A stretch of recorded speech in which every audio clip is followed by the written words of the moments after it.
सुस्वागतम. मुरांबा मालिकेच्या आजच्या भागामध्ये आपण पाहणार आहोत की रेवा ही रमाला बोलल्यामुळे मावशीला राग येऊन मंगला मावशी बोट करत रेवाच्या पाठीमागे पळते आणि म्हणते की सटवे, तुला आता मी दाखवतेच. तेव्हा रेवा ही खूप घाबरते आणि घरातील किचनमधील भांडे खाली पाडू लागते. तेव्हा रागाच्या रुद्रावताराने मंगला मावशी ही रेवाच्या अंगावर पीठ सांडते आणि म्हणते की दाखवतेच आता तुला. तेव्हा रमा ही मावशीला थांबवते. रेवा म्हणते की मगाशी पण मी खरं बोलत होते आणि आत्ता सुद्धा खरं तेच सांगते. तुम्हाला माझ्यावर विश्वास ठेवायचा असला तर ठेवा, नाही तर मी चालले, असे म्हणत रागाने रेवा तेथून अंगावरचे पीठ झटकत निघून जाते. तेव्हा रमा म्हणते की ते जर दुसऱ्यासोबत आनंदात असतील तर मला त्यांना अजिबात दुखवायचं नाहीये. जेव्हा आता ते स्वतः माझ्याकडे येतील तेव्हाच आता मी त्यांचा विचार करील. रमा म्हणते की तोपर्यंत आता आपल्या घरातले कोणीही त्या घरातल्या लोकांना फोन करणार नाही आणि आपल्यापैकी कोणी त्यांची विचारपूसही करणार नाही, असे रमा सर्वांना ठणकावून सांगते. इकडे आता अक्षय हॉस्पिटलमध्ये रमाचा विचार करत असतो. अक्षय म्हणतो की रमा, मी तुझ्यासाठी खूप सारे फुगे घेऊन येईल आणि मग मला माहिती आहे की तुझा राग फुग्यासारखा आभाळात उडून जाईल. अक्षय म्हणतो की मला सुद्धा माहीत आहे की रमा, तुझं माझ्यावर खूप प्रेम आहे आणि माझं सुद्धा तुझ्यावर खूप प्रेम आहे. इकडे आता नर्सी बाहेर येऊन आभ्याला अक्षयच्या औषधाची गोळ्यांची चिठ्ठी देते. तेव्हा आभ्या विचार करत पुढे जाऊ लागतो तर पाठीमागून आनंद तिथे येत म्हणतो की आभ्या, तुला एक माहीत आहे का, अक्षयचा ज्या रोडवरती ॲक्सिडेंट झाला होता ना, तेथील CCTV फुटेज बाहेर आली. आनंद म्हणतो की त्या CCTV फुटेजमधून आता आपल्याला कळेल की अक्षयला कोणी उडवलं ते. आभ्या म्हणतो की अति चांगलं झालं, ज्यांनी कुणी आपल्या भावाची ही अवस्था केली ना त्याला सोडायचं नाही, असे म्हणत आता आनंद आभ्याला ते CCTV फुटेज दाखवू लागतो. त्याच वेळेस पाठीमागून रेवा तिथे येते, पण रेवाला आनंदकडचा मोबाईल व्यवस्थित दिसत नसतो. तर इकडे तेवढ्यात आभ्याचे लक्ष रेवाकडे जाऊन आभ्या म्हणतो, रेवा ही काय अवस्था करून घेतली.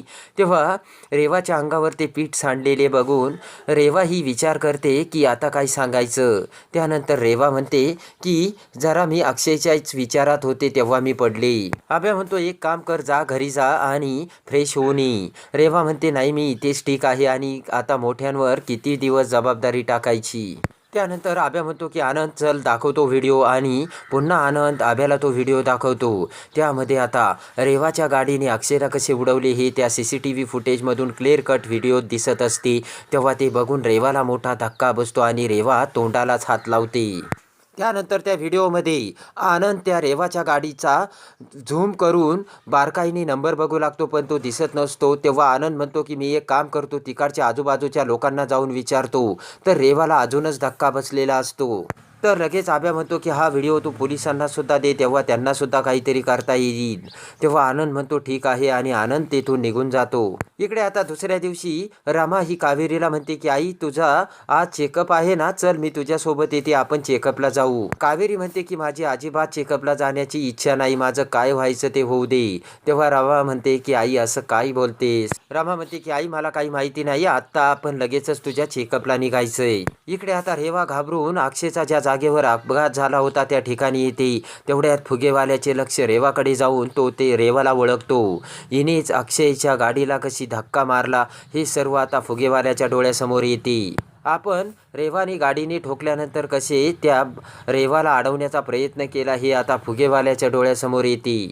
फुगेवाला म्हणतो की अहो मॅडम, तुम्ही ते काल तेव्हा रेवा म्हणते की तुम्ही मला ओळखलं का, काल ते सर्व घडलं तेव्हा. तेव्हा फुगेवाला म्हणतो हो.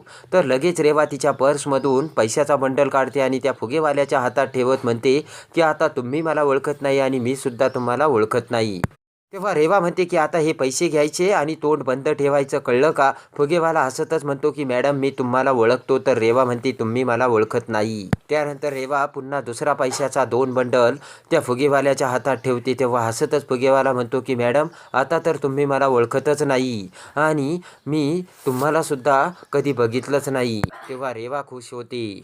त्यानंतर रेवा म्हणते की जर का तुम्ही तोंड उघडलं तर तुम्हाला या फुग्यासारखं मी वर पाठवून देईल. तेव्हा तो फुगेवाला घाबरतो. त्यानंतर इकडे आनंद आता अक्षयचा ज्या ठिकाणी ॲक्सिडेंट झाला होता तिथे येतो आणि तेथील लोकांना अक्षयच्या ॲक्सिडेंटची विचारपूस करू लागतो. त्यानंतर आनंद त्या फुगेवाल्यासमोर येतो आणि त्याला आपला मोबाईल दाखवत म्हणतो की काल इथे काका ॲक्सिडेंट झाला होता, त्यामध्ये ही CCTV फुटेजमध्ये गाडी दिसते ना, त्या गाडीला तुम्ही बघितलं का आणि त्या गाडीमध्ये कोण व्यक्ती होतं तुम्हाला दिसलं का? लगेच फुगेवाल्याला रेवाचा चेहरा आठवतो आणि बोलणेही आठवते. रेवाने सांगितलेले असते की जर तुम्ही तोंड उघडलं तर या फुग्यासारखं तुम्हाला वर पाठवील. फुगेवाला म्हणतो की अपघात झालेला तर मी बघितला, पण गाडी कोण चालवत होतं आणि ती कुठून आली हे मला काहीच माहीत नाही. फुगेवाला म्हणतो की एक गाडी स्पीडमध्ये आली, अपघात झाला आणि तो माणूस पडला आणि ती गाडी निघून गेली. इकडे आता डॉक्टर हे अक्षयकडे येतात आणि डॉक्टर अक्षयला तपासतात.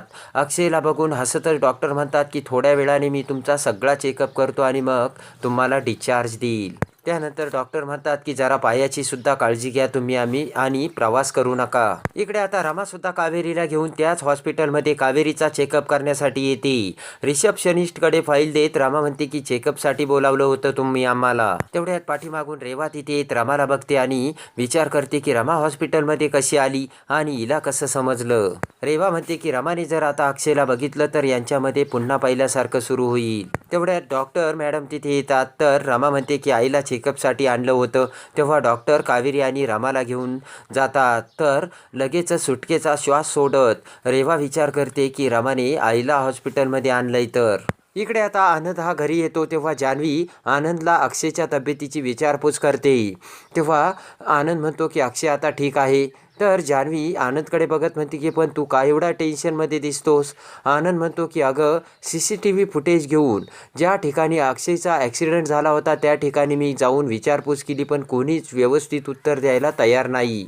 आनंद म्हणतो की मला राहून राहून असं वाटतंय की त्या व्यक्तीला हे माहीत असणार आहे की आपल्यावर सुद्धा पोलीस केस होऊ शकते म्हणून कोणी सांगायला तयार नाही आणि त्याच व्यक्तीने अगोदर तिकडच्या लोकांना पैसे दिले असणार, नाहीतर त्या लोकांना तेथील सर्वांना धमकावलं सुद्धा असणार असा आता आनंद हा विचार करतो. जान्हवी म्हणते की तुम्ही तर म्हणालात तुम्हाला CCTV फुटेज मिळाला म्हणून. आनंद म्हणतो की हो पण त्या गाडीची नंबर व्यवस्थित दिसत नाहीये. तर जान्हवी म्हणते की मला दाखव बरं तो व्हिडिओ. तेव्हा आनंद त्या ॲक्सिडेंटचा व्हिडिओ जान्हवीला दाखवतो. तेव्हा जान्हवी म्हणते की यामधील कार तर व्यवस्थित दिसत नाही पण या कारचं मॉडेल आणि कलर मी कुठेतरी बघितलंय. तेव्हा आनंद म्हणतो की काय बोलते जान्हवी. आनंद म्हणतो की या कलरच्या आणि मॉडेलच्या कितीतरी गाड्या रस्त्यावर धावत असतात. त्यानंतर जान्हवी पुन्हा तो व्हिडिओ बघते आणि ती कार झूम करत म्हणते की हे बघ या गाडीच्या पाठीमागे स्टिकर दिसतंय आणि माझ्या ते चांगलंच लक्षात आहे. जान्हवी म्हणते की मला ते आता आठवत नाहीये पण मला माहीत आहे. तेव्हा आनंद म्हणतो की काय बोलते जानू. आनंद म्हणतो की बेबी तुला आठवलं तर नक्की मला सांग ही गाडी कुणाची आहे ते. तेव्हा जान्हवी म्हणते आठवलं तर नक्की सांगेन. इकडे आता कावेरीला घेऊन रमा ही आतमध्ये येते तर आता इकडे डॉक्टरसुद्धा अक्षयच्या डिस्चार्जची तयारी करून अक्षयला डिस्चार्ज देतात.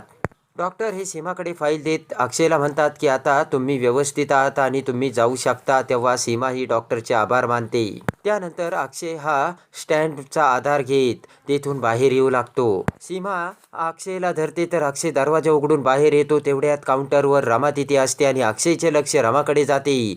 अक्षय हा रमाला बघून अक्षयला मोठा धक्का बसतो.